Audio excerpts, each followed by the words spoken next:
ठीक है। तो देखिए कल हम लोगों ने chemical properties of group 16, 17 and 18 elements के बारे में डिस्कशन स्टार्ट किया था और कल हम लोगों ने ऑक्सीडेशन स्टेट जो था उसको कवर कर लिया था। आज हम नेक्स्ट उसके केमिकल प्रॉपर्टीज की तरफ बढ़ेंगे और वो है reactivity with hydrogen. Reaction with hydrogen.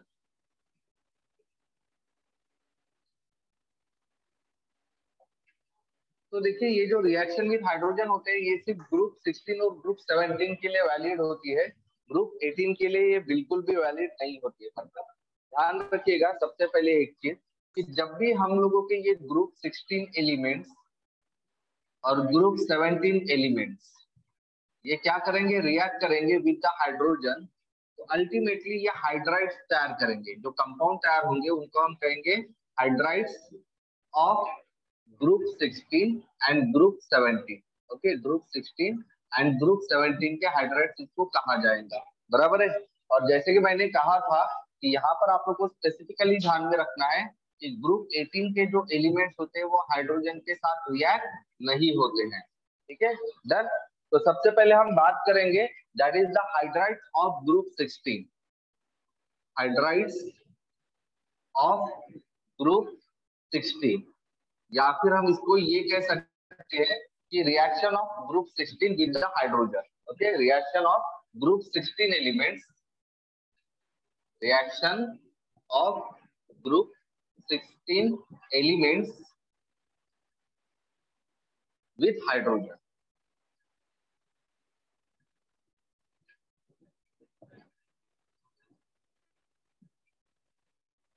ठीक है, डन। तो देखिए कोई भी ग्रुप 16 जो एलिमेंट्स होते हैं, ठीक है, ग्रुप 16 एलिमेंट्स को मैं अभी रिप्रेजेंट कर रहा हूँ by the letter of E. Okay, ध्यान में रखना, ई का मतलब होता है ग्रुप 16 एलिमेंट्स। तो कोई भी ग्रुप 16 जो एलिमेंट्स होता है, जब हम इसको रिएक्ट करते हैं विद द हाइड्रोजन, इसके साथ रिएक्ट करेंगे, हाइड्रोजन के साथ रिएक्ट करेंगे, तो ये जो हाइड्राइड्स तैयार करते हैं उसका फॉर्मूला होता है EH2। क्या फॉर्मूला होता है उसका? EH2, या फिर आप इसको H2E ऐसे लिख सकते हो। EH2 लिखने की जगह इसको H2E लिखिएगा। देखिए जब भी आप कंपाउंड का फॉर्मूला लिखते हो ना, तो कंपाउंड के फॉर्मूले में सबसे पहला आप वो वाला एटम या एलिमेंट लिखेंगे जो पॉजिटिवली चार्ज होता है और उसके बाद में निगेटिवली चार्ज एलिमेंट्स लिखा जाता है। तो ग्रुप 16 जो होते हैं वो निगेटिवली चार्ज एलिमेंट्स होते हैं और हाइड्रोजन जो होता है वो पॉजिटिवली चार्ज एलिमेंट होता है। इसीलिए हम जब फॉर्मूला लिखेंगे उसका H2E लिखेंगे। अब H2E ही क्यों लिखा गया इसको समझते हैं। देखिए आप लोग को अच्छे से पता है कि भाई ई जो होता है, ई मतलब ग्रुप 16 एलिमेंट्स। तो ग्रुप 16 एलिमेंट्स की जनरल वैलेंसी क्या होती है? 2 होती है। और जो हाइड्रोजन होता है इसकी जनरल वैलेंसी क्या होती है? 1 होती है। बराबर है। तो कंपाउंड कैसे तैयार होती है? जो वैलेंसी होती है इसको क्रॉस करना। ठीक है, मतलब ई कितने टाइम लेना पड़ेगा? 1 टाइम लेना पड़ेगा। और एच कितने टाइम लेना पड़ेगा? 2 टाइम लेना पड़ेगा। इसीलिए जो फॉर्मूला बनेगा वो कैसे बनेगा? H2E फॉर्मूला बनेगा। समझ में आ रहा है? फॉर्मूला कैसे बनेगा आप लोग का? H2E बनेगा। बराबर है। और हाइड्रोजन आप लोग को पता है hydrogen always present in the form of H2। बराबर है। हाइड्रोजन की एटॉमिक स्थिति जो होती है वो H2 होती है, इसीलिए उसको इस तरह से लिखना पड़ेगा। तो इस तरह से आप लोग का क्या बोल सकते हैं हम लोग कि group 16 element when reacts with hydrogen it forms the hydrides of formula H2E। Okay, ध्यान में रखना आप इसको कैसे रिप्रेजेंट करेंगे, कैसे लिखेंगे कि व्हेन ग्रुप 16 एलिमेंट्स, हाँ, ई का मतलब होता है ग्रुप 16 एलिमेंट्स, प्लस का साइन मतलब होता है यहाँ पर रिएक्ट्स विद। प्लस की जगह आप क्या लिखेंगे? Reacts with. ओके, प्लस का मतलब होता है रिएक्ट विद। H2 का मतलब क्या होता है? हाइड्रोजन। ओके, देन ये जो एरो होता है, एरो का मतलब होता है इट गिव्स। एरो की जगह हम लोग क्या लिखेंगे? इट गिव्स लिखेंगे। और H2E ये क्या है? एक कंपाउंड है जिसको हमने क्या कहा हुआ है? हाइड्राइड्स कहा हुआ है। तो इसीलिए हम कहेंगे कि हाइड्राइड्स, H2E का मतलब क्या होगा? हाइड्राइड्स ऑफ फॉर्मूला, जिसका फॉर्मूला क्या है? H2E। इसका फॉर्मूला क्या होता है? H2E होता है। ठीक है, समझ में आ रहा है? तो ये जनरल रिएक्शन का एक्सप्लेनेशन होता है। समझ में आ गया ना आपको ये? हाँ सर। ओके, हाँ। तो आप लोग को इस तरह से लिखना पड़ेगा। अब आप चाहे तो आप क्या करेंगे, हर एक पर्टिकुलर एलिमेंट के लिए अलग अलग रिएक्शन आप दे सकते हो। तो बताइए सबसे पहला एलिमेंट कौन सा होता है ग्रुप 16 का? ऑक्सीजन। ऑक्सीजन। ऑक्सीजन। और ऑक्सीजन को आप कैसे लिखते हैं? O लिखते हैं, O2 लिखते हैं, या क्या लिखते हैं? O2 O2 लिखते हैं। ऑक्सीजन को हमेशा क्या लिखा जाता है? O2 लिखा जाता है, बराबर है। तो O2 जब हम लिखेंगे यहाँ पर, अल्टीमेटली क्या हो जाएगा? O2 प्लस हाइड्रोजन मतलब H2 गिव्स। तो आप लोग का फॉर्मूला क्या बनना चाहिए, आपको यहाँ पर ध्यान में रखना है, ठीक है? वो क्या होना चाहिए? H2O होना चाहिए। अब आपको रिएक्शन को बैलेंस करवाना है। ऑक्सीजन 2 टाइम है, तो इसको 2 टाइम करने के लिए आप लोग को यहाँ पर क्या करना पड़ेगा? 2 लिखना पड़ेगा।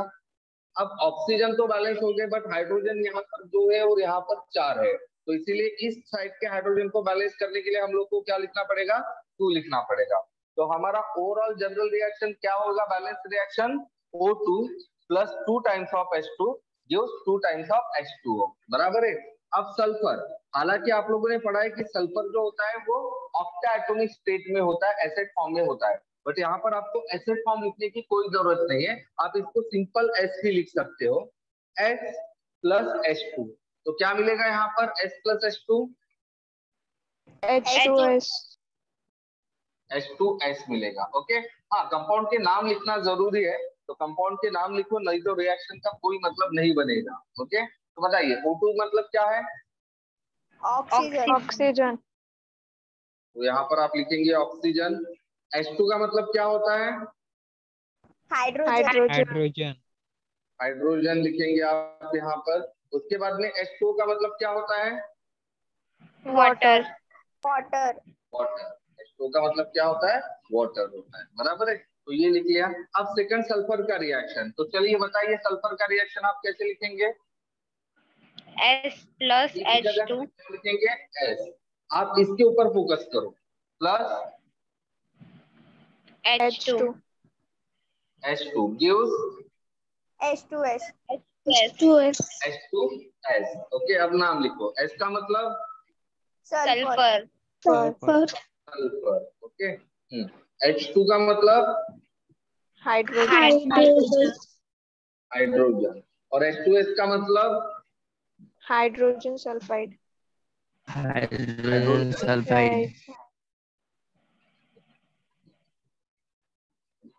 ठीक है, डन। हाँ, देन नेक्स्ट अभी आप बात करेंगे थर्ड एलिमेंट। थर्ड एलिमेंट कौन सा होता है हमारा? सेलेनियम। मतलब Fe। तो फॉर्मूला क्या बनेगा इसका? रिएक्शन क्या बनेगा? Fe प्लस H2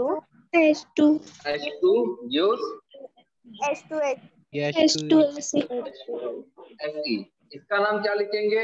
Fe का मतलब सेलेनियम।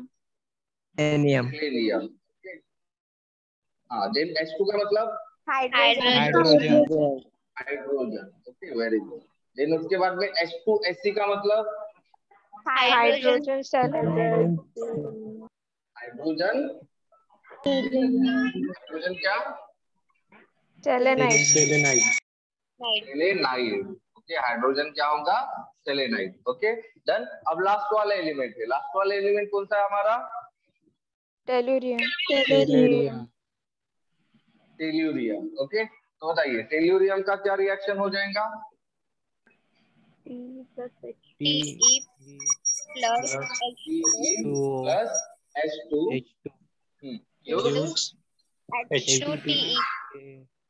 H2Te। नाम T मतलब टेलुरियम। टेल्यूरियम। H2 मतलब हाइड्रोजन। और H2Te का मतलब क्या हो जाएगा? Hydrogen telluride. Hydrogen telluride. Okay, done. तो ये सारे के सारे हमारे क्या हो गए? These are the hydrides of the group 16 elements. ये सारे के सारे हमारे हाइड्राइड्स हो गए ग्रुप 16 एलिमेंट्स के। ओके, क्लियर है? अब हम नेक्स्ट चीज के बारे में बात करेंगे।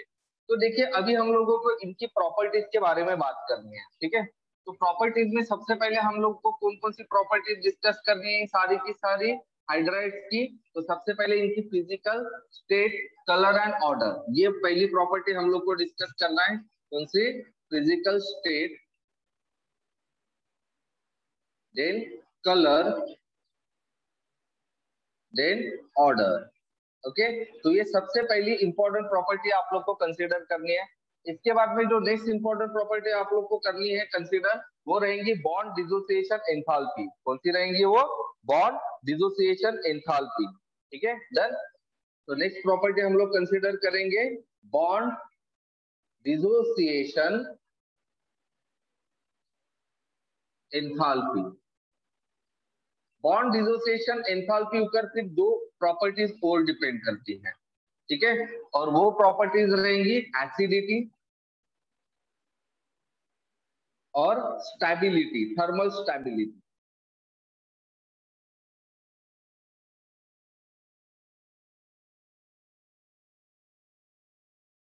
ठीक है, देन इसके बाद में एक और प्रॉपर्टीज आप लोग को यहाँ पर कंसीडर करनी रहेंगी, और वो रहेंगी रिड्यूसिंग प्रॉपर्टीज।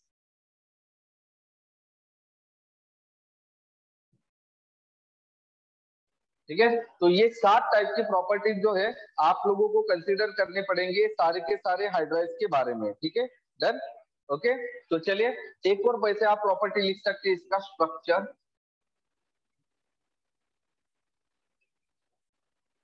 ओके, एंड एक और आप लिख सकते हो स्टेट ऑफ हाइब्रिडाइजेशन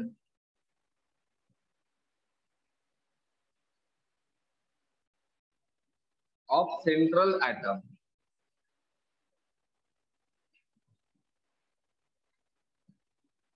ठीक है, तो ये कुछ प्रॉपर्टीज है जिसको पकड़कर अभी हम लोग को ये सारे के सारे जो हाइड्राइड्स है इसको एक्सप्लेन करना है। ठीक है, तो सबसे पहले हम बात करेंगे फिजिकल स्टेट। तो देखिए हमारे पास जो पर्टिकुलरली हाइड्राइड्स है, सबसे पहले हमारे पास कौन सा हाइड्राइड्स है? H2O है। ठीक है, और उसके बाद में फिर हमारे जो भी हाइड्राइड्स है उसको स्ट्रक्चर हम लिख लेंगे। कौन कौन से हाइड्राइड्स है इसके बाद में बताइए हमें। H2S H2S H2O के बाद में कौन सा आता है? H2S। के बाद में कौन सा आता है? H2SC। और उसके बाद में कौन सा आता है हमारा? H2। ठीक है, तो देखिए अभी ये सारी प्रॉपर्टीज हम लोग एक्सप्लेन करते हैं। सबसे पहले फिजिकल स्टेट के बारे में बात कर लेते हैं। ठीक है, तो बताइए वाटर जो होता है H2O, उसका फिजिकल स्टेट क्या होता है? लिक्विड। लिक्विड होता है। Very good. ठीक है, इसका फिजिकल स्टेट जो होता है ये लिक्विड होता है। और बाकी के सारे जो होते हैं वो आप लोगों के कौन सा होता है फिजिकल स्टेट इन लोगों का? गैसियस। गैस होता है। Okay, then next colour. Water जो होता है, वाटर का कलर क्या होता है? वाटर जो होता है उसका कलर क्या होता है? कलरलेस होता है। ठीक है, और ये सारे के सारे जो होते हैं वो भी कलरलेस ही होते हैं। ठीक है, all the hydrides are colourless in nature. ठीक है, अब इसके बाद में नेक्स्ट हम बात करते हैं ऑर्डर के बारे में। तो बताइए ऑर्डर जो होता है, ठीक है, वाटर का ऑर्डर कैसा होता है? Water is odourless. कैसा होता है? ऑर्डरलेस होता है, इसका कोई ऑर्डर नहीं होता। ठीक है, जबकि इसका जो होता है इसका बैड स्मेलिंग होते हैं। ये सारे के सारे कैसे होते हैं? बैड स्मेलिंग एंड पॉइजनस भी होते हैं। एंड पॉइजनस, सारे के सारे जो आप लोगों के बचे हुए हाइड्राइड्स होते हैं ये बैड स्मेलिंग और पॉइजनस होते हैं। अब हम बात करते हैं बॉन्ड डिसोसिएशन एंथैल्पी। ठीक है, बॉन्ड डिसोसिएशन एंथैल्पी का मतलब क्या होता है? बॉन्ड को ब्रेक करने वाली लगने वाली बॉन्ड को ब्रेक करने के लिए लगने वाली एनर्जी। अब मुझे बताओ बॉन्ड को ब्रेक करने के लिए लगने वाली जो एनर्जी होती है वो किस पर डिपेंड करती है? Atomic size. Atomic size. Atomic size के ऊपर क्या डिपेंड करता है? चलो देखते हैं। हम लोगों का जो बॉन्ड है, कंपाउंड है, वो H2E टाइप का है। मतलब यहाँ पर E हमारा सेंट्रल एटम है और इसके साथ आप लोगों के 2 H जुड़े हुए हैं। ई जो होता है वो अलग अलग होता है, ऑक्सीजन, सल्फर, सेलेनियम, टेल्यूरियम, और इनके साइज बढ़ेंगे। जैसे ऑक्सीजन का ये साइज रहेगा, सल्फर का इससे ज्यादा रहेगा, सेलेनियम का इससे ज्यादा रहेगा, और टेल्यूरियम का तो उससे भी ज्यादा रहेगा, बराबर है। बट यहाँ पर जो हाइड्रोजन है, दोनों साइड के हाइड्रोजन, अभी हम एक ही साइड का कंसिडर कर लेते हैं, हाइड्रोजन का साइज जो रहेगा वो तो सेम ही रहेगा हर जगह पर, बराबर है। तो अब बॉन्ड लेंथ का मतलब क्या होता है, यहां से लेकर यहां तक का डिस्टेंस, बराबर है। तो क्या हो रहा है, डिस्टेंस यहाँ पर इंक्रीज हो रहा है। इंक्रीज हो रहा इंक्रीज या डिक्रीज, बढ़ रहा हो रहा बढ़ रहा है, इंक्रीज हो रहा है, बराबर है। क्यों इंक्रीज हो रहा है, क्योंकि साइज ऑफ एटम बढ़ रहा है। तो साइज ऑफ एटम बढ़ने की वजह से क्या इंक्रीज हो रहा है, bond length bond length increase हो रहा है। और अगर बॉन्ड लेंथ इंक्रीज होगी तो बॉन्ड डिसोसिएशन भी क्या हो जाएगा, बढ़ जाएंगे बढ़ेगा या कम होगा, बॉन्ड डिसोसिएशन होगा, कम होगा, बराबर है। अल्टीमेटली हम यहाँ पर क्या बोल सकते हैं कि बॉन्ड डिसोसिएशन एंथैल्पी क्या होगा, डिक्रीज होगा फ्रॉम, कहां से कहां, from H2 from H2O to H2Te। मतलब वाटर की बॉन्ड डिसोसिएशन एंथैल्पी सबसे ज्यादा रहेंगी, और सबसे बॉन्ड डिसोसिएशन एंथैल्पी किसकी कम रहेंगी, H2T बराबर है। और अगर इसका डिक्रीजिंग ऑर्डर आप लोग को पूछा गया तो आप लिख सकते हो कि H2O का सबसे ज्यादा, फिर H2S का, फिर H2Se का, और सबसे कम किसका रहेगा, H2Pe का, बराबर है, राइट। तो ये हमारा क्या हो जाएगा, decreasing order of bond dissociation enthalpy. Okay, अब बॉन्ड डिसोसिएशन एंथैल्पी से आप लोगों की एसिडिटी डिपेंड करेंगी। क्या डिपेंड करेंगी, एसिडिटी। एसिड हम किसको बोलते हैं बताइए, जो H+ आयन एसिड हम को किसको बोलते हैं, एसिड हम किसको बोलते हैं, जो H+ आयन को डोनेट कर, जो H पॉजिटिव आयन को डोनेट करे। और H पॉजिटिव आयन डोनेट कब होगा, जब ये बॉन्ड ब्रेक होगा। ब्रेक होगा तो जितने जल्दी ब्रेक होगा उतना ही क्या होगा, H पॉजिटिव इजीली या जल्दी से डोनेट करेगा, और जितने जल्दी H पॉजिटिव डोनेट करेगा कंपाउंड उतना ही क्या रहेगा, एसिड एसिडिक रहेगा, बराबर है। इसका मतलब क्या होगा कि एसिडिटी जो रहेगी वो टॉप टू बॉटम क्या हो रही है, डिक्रीज डिक्रीज या इंक्रीज, इंक्रीज से सोचो अच्छे से। आप लोगों ने एसिडिटी का मतलब क्या बोला है, एसिडिटी का मतलब क्या मतलब बोला है आप लोगों ने, जो H पॉजिटिव क्या करेगा, डोनेट करेगा डोनेट करेगा इजीली, बराबर है। H पॉजिटिव इजीली डोनेट कब करेगा, जब ये जो बॉन्ड है He बॉन्ड वो क्या होगा, ब्रेक होगा इजीली, बराबर है।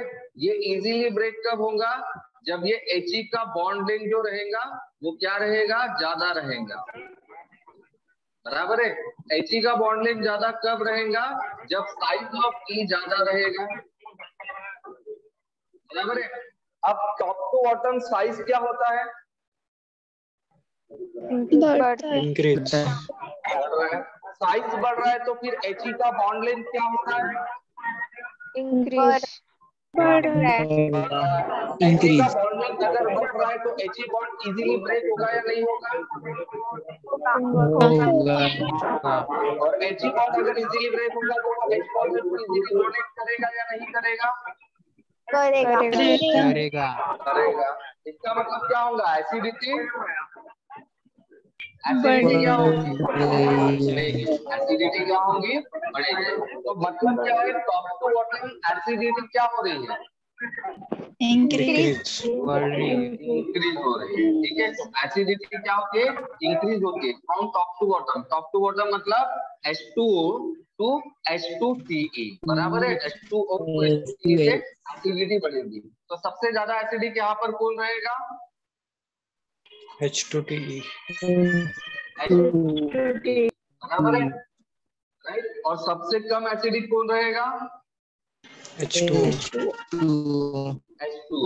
और अगर यहाँ पर आपको इंक्रीजिंग ऑर्डर पूछा गया, इंक्रीजिंग ऑर्डर, तो आप क्या लिखेंगे बताइए? H2TE।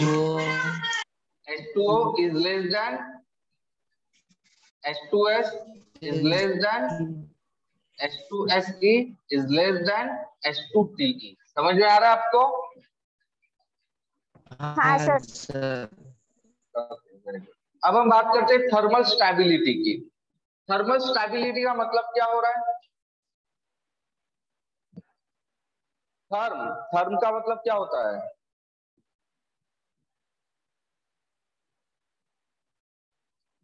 भाई थर्म मतलब हीट करना।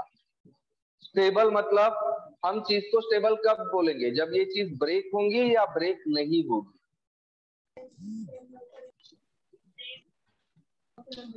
चीजों को स्टेबल हम कब कहेंगे? जब ये ब्रेक होगा तब ये स्टेबल रहेगा, या जब ये ब्रेक नहीं होगा तब ये स्टेबल होगा। ब्रेक नहीं होगा तब ब्रेक नहीं होगा तब और ब्रेक कब नहीं हो रहा है? हीट करने के बाद भी अगर ये ब्रेक नहीं हो रहा है तब हम उसको स्टेबल कहेंगे। अब भाई चीज ब्रेक होगी या नहीं होगी ये किसके ऊपर डिपेंड करेंगे? He बॉन्ड के ऊपर, बराबर है। कंपाउंड ब्रेक हो रहा है मतलब बॉन्ड ब्रेक हो रहा है, तो बॉन्ड ब्रेक किसके ऊपर डिपेंड करेगा? बॉन्ड के स्ट्रेंथ के ऊपर। और बॉन्ड की स्ट्रेंथ किसके ऊपर डिपेंड करेंगी? बॉन्ड के लेंथ के ऊपर। पता है ना आपको? अब मुझे बताओ, बॉन्ड लेंथ अगर ज्यादा होगी तो बॉन्ड की स्ट्रेंथ क्या होती है? कम होती है। कम होती है। और बॉन्ड की स्ट्रेंथ अगर कम होगी तो बॉन्ड इजीली ब्रेक होगा या नहीं होगा? इजीली ब्रेक होगा। इजीली ब्रेक होगा। तो जब ये इजीली ब्रेक होगा तो हम इसको क्या कहेंगे? थर्मली स्टेबल कहेंगे या थर्मली अनस्टेबल कहेंगे?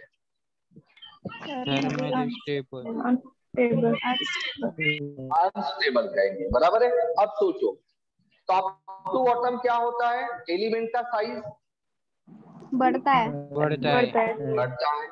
एलिमेंट का साइज बढ़ेगा तो जो बॉन्ड का लेंथ है वो क्या हो रहा है? बढ़ेगा। बढ़ रहा है। बॉन्ड का लेंथ अगर बढ़ेगा तो बॉन्ड की स्ट्रेंथ क्या होगी? कम होगी। बॉन्ड की स्ट्रेंथ अगर कम होगी तो बॉन्ड इजीली ब्रेक होगा या नहीं होगा? इजीली ब्रेक होगा। और अगर वो इजीली ब्रेक हो रहा है इसका मतलब उसकी थर्मल स्टेबिलिटी क्या हो रही? कम हो रही या बढ़ रही है? कम हो रही। क्या हो रही है? कम हो रही है। तो हम क्या बोलेंगे यहाँ पर? थर्मल स्टेबिलिटी क्या हो रही है? डिक्रीज। क्या हो रही है? डिक्रीज हो रही है। कहाँ से? From H2O to H2T। इसका मतलब थर्मल स्टेबिलिटी सबसे ज्यादा किसकी रहेंगी? H2O की। H2O की रहेगी, बराबर है।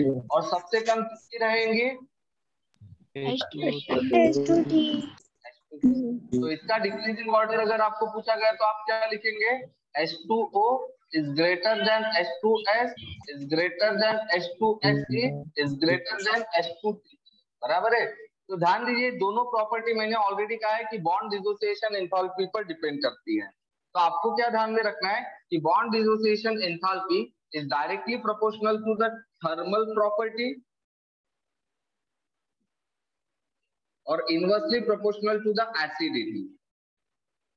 देखिए, thermal property bond dissociation enthalpy भी डिक्रीज हो रही थी और थर्मल स्टेबिलिटी भी डिक्रीज हो रही है, जबकि एसिडिटी इंक्रीज हो रही है। मतलब हम बोल सकते हैं कि bond dissociation enthalpy directly proportional करेगा थर्मल स्टेबिलिटी के ऊपर और इनवर्सली प्रोपोर्शनल करेगा एसिडिटी के ऊपर। क्लियर है? क्लियर है? Very good. अब नेक्स्ट जो प्रॉपर्टी है that is called as the reducing property. अच्छा मुझे बताओ, रिड्यूसिंग प्रॉपर्टी का मतलब क्या होता है? जो खुद रिड्यूस होगा या दूसरों को रिड्यूस करवाएगा? दूसरों को रिड्यूस करवाएगा। हाँ, जो खुद रिड्यूस होगा या दूसरों को रिड्यूस करवाएगा? खुद रिड्यूस होगा, खुद दूसरों reduce को होगा। ऑक्सीडाइज कर लेगा। मतलब अगर मैंने ये कहा कि भाई H2O है, ये रिड्यूसिंग प्रॉपर्टी शो कर रहा है, इसका मतलब H2O खुद रिड्यूस होगा या वो दूसरों को रिड्यूस करवाएगा? खुद होगा। खुद रिड्यूस। मैंने कहा, ध्यान दीजिए मैं क्या बोल रहा हूँ, अगर मैंने ये स्टेटमेंट किया कि H2O इज या H2O show reducing property, H2O जो है ये रिड्यूसिंग प्रॉपर्टी शो कर रहा है, ये मैंने स्टेटमेंट दिया। ओके, तो इस स्टेटमेंट का मीनिंग क्या होगा? पहला कि H2O जो रहेगा इज रिड्यूस इटसेल्फ, ये खुद ही रिड्यूस हो रहा है, या फिर ये होगा कि H2O जो है वो दूसरों को रिड्यूस कर रहा है, रिड्यूसेस अदर। क्या मतलब होगा?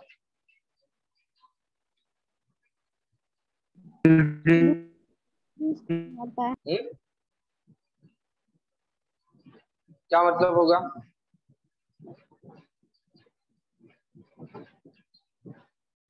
भाई बोलिए। reduces other. खुद रिड्यूस होगा या दूसरों को रिड्यूस करवाएगा?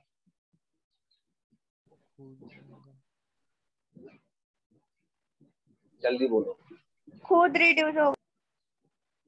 खुद रिड्यूस होगा। अगर वो खुद रिड्यूस हो रहा है मतलब वो दूसरों को ऑक्सीडाइज करवाएगा, तो भाई पा ऐसा नहीं होता है। अगर मैं ये बोल रहा हूँ कि H2O रिड्यूसिंग प्रॉपर्टी शो कर रहा है, इसका मतलब वो दूसरों को रिड्यूस करवा रहा है, बराबर है? दूसरों को रिड्यूस करवा रहा है, बराबर है शिवम तेरा? दूसरों को रिड्यूस करवा रहा है और खुद ऑक्सीडाइज हो रहा है। Okay done. अब दूसरों को रिड्यूस करवा रहा है, ठीक है? आपको पता है ना रिडक्शन का मतलब क्या होता है? In term of hydrogen reduction का मतलब क्या होता है? लॉस ऑफ मैंने इन टर्म ऑफ हाइड्रोजन कहा ना,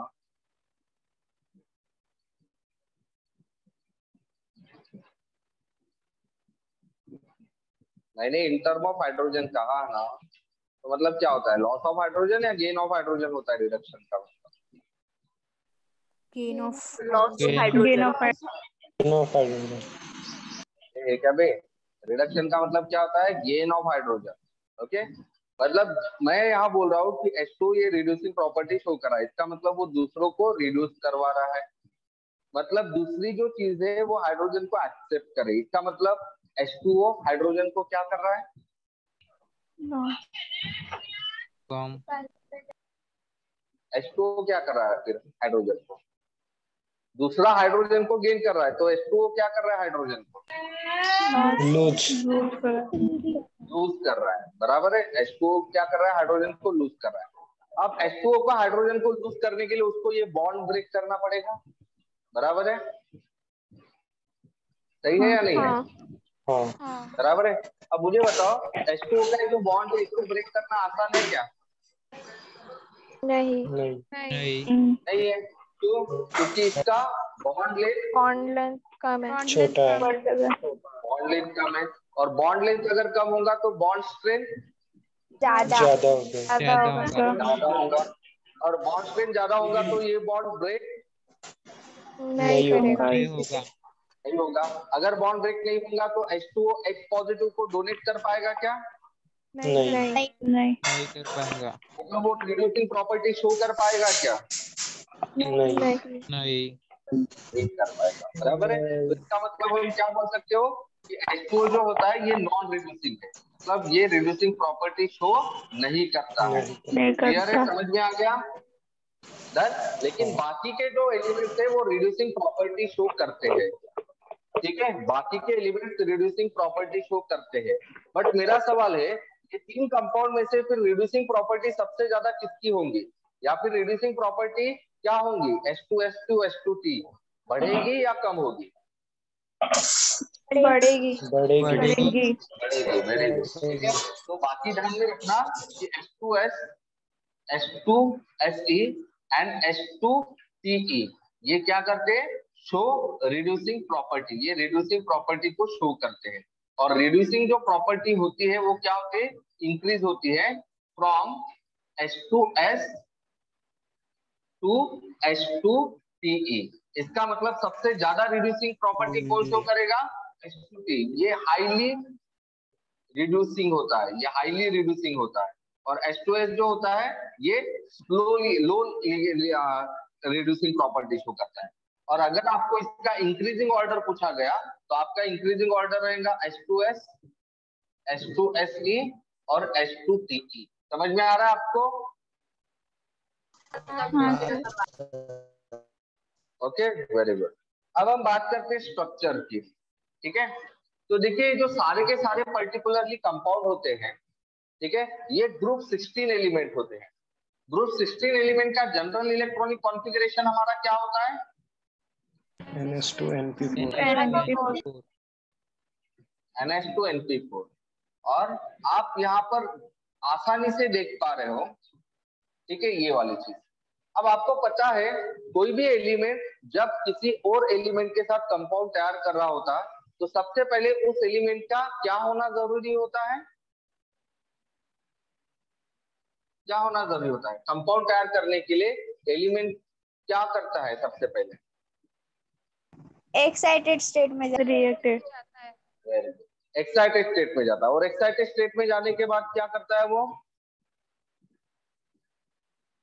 बॉन्ड तैयार करता डायरेक्टली बॉन्ड तैयार करता है क्या एक्साइटेड स्टेट में जाने के बाद? लूज और गेन करता है, हाँ, इलेक्ट्रॉन्स को लूज और गेन करता है। वही एक्साइटेड स्टेट होता है। उसके पहले क्या करता है? इलेक्ट्रॉन लूज या गेन करने के पहले और एक्साइटेड स्टेट होने के बाद में बीच में एक स्टेप होता है। एक ऑर्बिट से दूसरे ऑर्बिट उसको क्या कहा जाता है? हाइब्रिडाइजेशन। हाइब्रिडाइजेशन। हाइब्रिडाइजेशन। क्या कहा जाता है उसको? जोर से बोलो। हाइब्रिडाइजेशन। Hybridisation, very good. ठीक है, तो यहाँ पर हाइब्रिडाइजेशन होगा। अब देखिए हम मानकर चल लेते कि भाई एक्साइटेड स्टेट में भी इसका इलेक्ट्रॉनिक कॉन्फ़िगरेशन यही है, मतलब कोई ऑर्बिटल शिफ्ट नहीं हो, क्योंकि ऑक्सीजन को भी कंसीडर करना है। तो इसका हाइब्रिडाइजेशन स्टेट क्या होगा? तो इसका हाइब्रिडाइजेशन स्टेट ये होगा 1s और 3p। मतलब कौन सा स्टेट होगा हाइब्रिडाइजेशन? क्या नाम होगा हाइब्रिडाइजेशन का? sp3। sp3। क्यों? क्योंकि इसमें एक s ऑर्बिटल और p के कितने ऑर्बिटल इन्वॉल्व है? 3। अब ये जो इलेक्ट्रॉन्स है ये E, मतलब कोई भी एलिमेंट ले लीजिए, सल्फर से लेकर सॉरी ऑक्सीजन से लेकर टेल्यूरियम तक। अब इसमें देखिए आप लोग के पास ये 4 ऑर्बिटल है। 4 ऑर्बिटल में से 2 ऑर्बिटल के पास क्या है? Paired electron. Lone pair of electron. कौन सा इलेक्ट्रॉन कहते हैं? Lone pair of electron. It is now called as a lone pair of electron. क्या कहा जाएंगे इसको? Lone paired electron. Lone pair of electron. और ये जो है अनपेयर्ड इलेक्ट्रॉन है, ये वाले इलेक्ट्रॉन अनपेयर्ड, ये हाइड्रोजन के साथ कंबाइन हो जाएंगे। बड़े loan pair of electron bond formation में इन्वॉल्व होते हैं क्या? नहीं होते। देखिए हम लोग को 2 ही बॉन्ड तैयार कर रहे हैं, तो 2 ही बॉन्ड तैयार कर रहे हैं तो हमारा स्ट्रक्चर बिल्कुल ऐसा सीधा होना चाहिए, लीनियर। बराबर है? हाँ। राइट। बट एक्चुअल में लीनियर नहीं होता है। क्यों?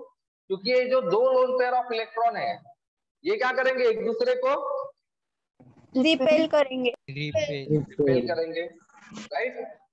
और साथ में ये लोन पेयर ऑफ इलेक्ट्रॉन, ये बॉन्ड पेयर, इसको मैं बॉन्ड पेयर कहता हूँ। इसको मैं क्या कहता हूँ? Bond pair electron. ओके, ये इलेक्ट्रॉन को बॉन्ड पेयर इलेक्ट्रॉन और ये इलेक्ट्रॉन को loan pair of electron. Okay, तो ये लोन पेयर ऑफ इलेक्ट्रॉन इस बॉन्ड पेयर को भी क्या करेंगे?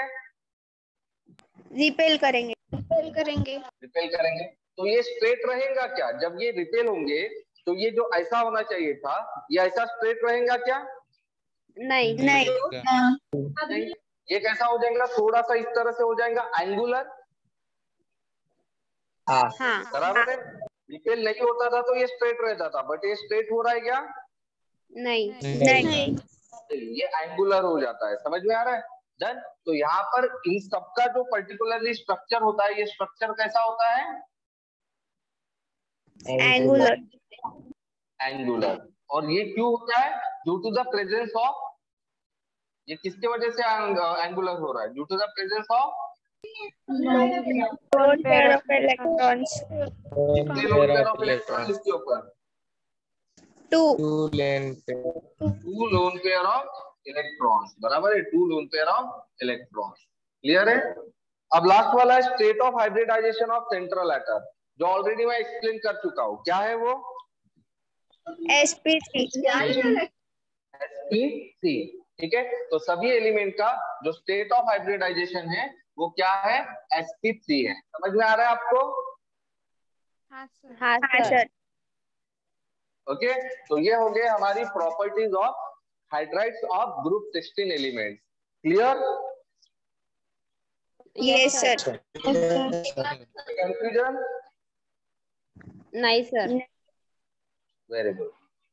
तो चलिए अब इसी तरह से हम ग्रुप 17 के हाइड्राइड्स के बारे में बात करते हैं। ठीक है, तो जैसे कि हम हाइड्राइड्स में बात कर रहे थे, तो सबसे पहले हम लोगों ने फॉर्मूला लिखा था, और फॉर्मूला लिखने के लिए हम लोग को पहले रिएक्शन देखना था।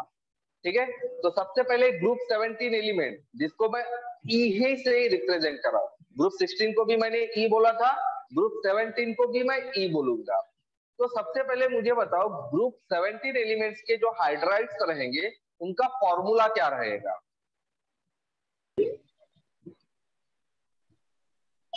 बाबू